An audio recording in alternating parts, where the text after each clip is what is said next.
With our text fields in place, the only thing left now to do to finish up the contact page before responsive design is to add some icons to each text field to just improve the user experience and make it even more clear what each field is for.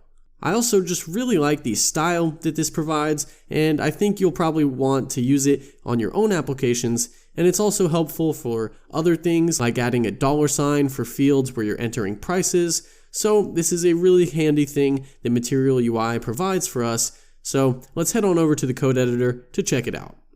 Alright, so here I am in contact.js, and to do this, Material UI actually has a component that helps us out. So let's import the input adornment from material-ui/core/input adornment. And make sure you have the spelling and capitalization there correct. So now we can use the input adornment on our text fields by using the input props prop that we've already been using to pass down classes.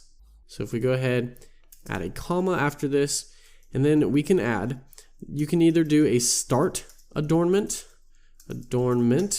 or you can do an end adornment, which will show up either at the start or the end of your text field respectively. We're going to go ahead and use a start adornment, and now let's use parentheses for a multi-line statement, and we'll insert the input adornment component with the position prop equal to the position that we want it to be at. So for start adornment, position of start, and if it is an end adornment, then it'd be position of end. All right, it seems almost like something frivolous that we shouldn't exactly have to do if we're already specifying a start adornment, but that's just how it works. Now inside of here, we can put whatever we want to appear at the start of our text field. So if I go ahead and just do a $, for example, and save this, flip back to the browser, check that out. We now have a $sign appearing at the beginning of our text field. So if we could put in $9.99, and now that looks like an actual price. You can do this with units as well. So if we wanted to do kilograms and save, now we could enter a number of kilograms, but that might even make more sense to have as an end adornment. So I'll just show that, for example, position of end, change that to the end adornment prop, save that, and now we've got kilogram at the end of our field. So you can see how this could be pretty useful in your own applications. But we can do even more with this. I'll go ahead and change this back to a start adornment, and we can actually pass in an icon that we'd want to appear instead of just text. So let's go up, and we actually also need to import, we need to import our name adornment from up directory images/name-adornment.svg, and then we'll actually already have our phone adornment and the email adornment that we'll use in this case. So we can go ahead, and now where we have our input adornment, we can render an image with a source of the name adornment that we have imported, and make sure we give that an alt of name. So if I go ahead and save that and flip back on over, check that out. Now we've got a little person icon that just adds a little more of a personal touch to our name text field. I really like this. I think it looks really clean, really modern. So let's go ahead and we'll copy this start adornment with the input adornment component down onto our other 3 text fields, or the other 2 rather. We won't put one on the message because it's so large, but it'll look really nice here for these other ones. So for the email, remember we're actually using an email SVG icon component. So instead of the image tag, we'll render the email component, and we can specify the color that we want for white. And then we can go ahead and add here for the phone number. This is going to be phone, the phone icon that we have imported already that we're using in the contact info section. Change that to phone. All right, so let's go ahead and save those. And if we flip back, And it looks like we've got the second two aren't showing up yet. And it looks like I actually had a typo here. I accidentally put the start adornment inside of the classes prop. So make sure that you get this correct. It needs to go after the classes is closed. There we go. So if we save that, now we see our phone adornment is popping up, but the email adornment is still not popping up. That's actually because, remember, since we're using the SVG icon component, we need a parent with the dimensions set so that the SVG can resize appropriately. All right, so what we'll do, we'll just add a div here and then put our email component inside of the div and then add a class name to this equal to classes dot, we'll call it email adornment, and make sure that's lowercase. All right. So what I'll do is I'll actually go ahead and open up the images and find the email adornment.js. And remember, the original width was 22, the original height was 17, and that's actually exactly what I want this to be. And since it's so small and we won't ever actually be resizing it, it's going to be the same on all screen sizes. I'm just going to use those pixel values. Okay, so we just wrapped the email SVG icon component with a div with the class of email adornment. So if we come up, create our email adornment class, we can go ahead and we will add the height of 17 and the width of 22. Oh, before we save, actually, looks like I made the same mistake here. I put the start adornment inside the classes object. You need to make sure it's outside of it as a separate input prop. So go ahead and save that. And now we see our email icon appear. However, it looks like our email icon is slightly offset. So we can go ahead and to just fix this easily, let's add to the email adornment class a margin bottom of 10 pixels. So go ahead and save that. See, that's bumped up, and now that looks much more appropriate. All right, but we have a few things to take care of still, because I actually want all these input adornments to be the dark green color that we already have for the name adornment. All right, but if we're using the same image for this phone adornment as we are for the phone over here, which I do want to be white, that means we're going to need to make this an SVG icon component the same way we did the email component. All right, so let's go ahead so we don't have to duplicate the code for that image. Let's go find our phone adornment.svg and let's copy all the SVG contents and go to our svg to jsx.com and paste the content inside. Once we do that, it'll give us the React icon component equivalent. So we can copy that, flip back on over, and inside of images, create a new file called phone adornment.js and paste the icon inside. Now, just like before, we'll pass this a color prop.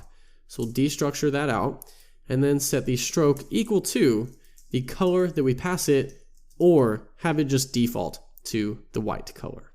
Then we also need to make sure it resizes responsively. So we'll add the view box equal to 0, 0, and then the width 25.173 and the height 25.122. Then we can get rid of the hard-coded height and width, and now it will respond to whatever dimensions we set on the parent. So we can go ahead and save that. Now we need to come back here and we need to import our phone adornment from upper directory images / phone adornment.js. And we'll go ahead and now get rid of the previous input for the phone adornment so that we're only using the one set of code. So that means we need to replace down in the contact info section where we're using the phone icon, the source of phone for our image here. We need to go ahead and replace this with our phone adornment. Make sure we get that capitalized. Phone adornment, and the default is going to be white, so that's what we want here. So we'll just render that as it is. But remember, we actually need the parent of this to have the correct dimensions. So since we're setting the dimensions on the contact icon, let's just change this to a div, get rid of the source and alt, get rid of the self-closing, and open the div up and move our phone adornment inside. So this is just what we had done for the email icon. See, for the email icon, we just wrapped the div with the contact email icon so we get the right dimensions. And then the SVG icon component will respond appropriately. So here we're doing the same thing, getting our dimensions on the parent wrapper and then rendering out the icon. Then we need to go ahead and use it for our adornment now as well. So here, the image that we were using for the phone adornment, let's now use a div, open it up, and render the phone adornment component. But here, we'll need to pass in its new color. But first, we also need to set dimensions on the parent. So we'll give it a class name, classes.phone adornment. So we can give it the small size. And just like I did before, we'll use the actual default height and width that it was, because that's going to be the perfect size. So we can come up and create our phone adornment class, and then go ahead and give it, let's see, this was the width of 25.173 and a height of 25.122. All right, so if I go ahead and save this and flip back on over, it looks like actually saying that the phone adornment is not defined. So I think we must have lowercased it here. Yeah, we lowercased it here, but since it's a component, let's capitalize phone adornment, capital A, capital P, to match up with what we have below. So we can save that, flip back. And now you can see that we still have the white phone icon over here.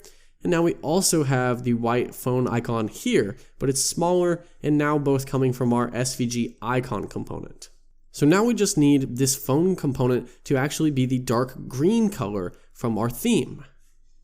However, one thing that is to note here, we need this color not in a class, but we need to actually pass this down as a prop. All right, so this whole time, whenever we've been accessing the colors in our theme, we've been inside of our make styles call, which gives us our theme. So we can call the theme.palette.primary.whatever we need, right? So we always have access to the theme within our styles, but now to pass it down as a prop to these icons, to pass it down as a color prop, we need access to our theme inside of our function body. All right, so this is a really cool feature, something to know about Material UI, because this also allows you to do some other cool things, but we can do exactly this. If we go up to the top and we import, next to make styles, let's import use theme. All right, use theme. So let's go down, and underneath where we create const classes, let's create the const theme equal to use theme called. And now, just like we call theme.palette.whatever in our styles, we can use this to now access our theme.whatever we need inside of our actual function. Okay, so now we can come down and first find the email icon, and we'll now pass it the theme.palette.secondary.main. All right, and then for the phone adornment, we'll do the same thing.